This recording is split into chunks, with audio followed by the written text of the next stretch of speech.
Hello guys, andito po tayo ngayon sa Atimonan, Quezon.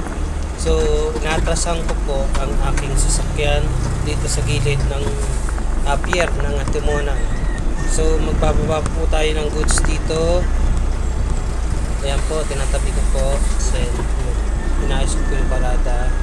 So, maya po, dito tayo sa barko. Item po, by Lalamove. Isa po akong Lalamove driver.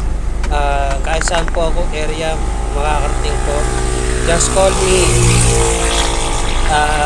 message lang po kayo sa akin messenger. Yan po. So maraming salamat po.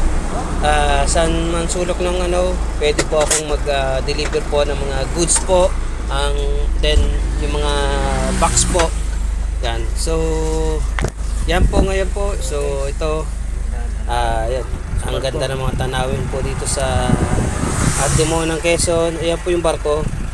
So yan, Dito tayo sa Atimonan, napakagandang napakalinis po talaga dito sa Atimonan, Quezon. Wala kang dumi makikita. So yun, Atimonan, Quezon. po. Then Sa pier. ngayon po, binababa na po yung mga goods po ng customer. Maraming salamat po.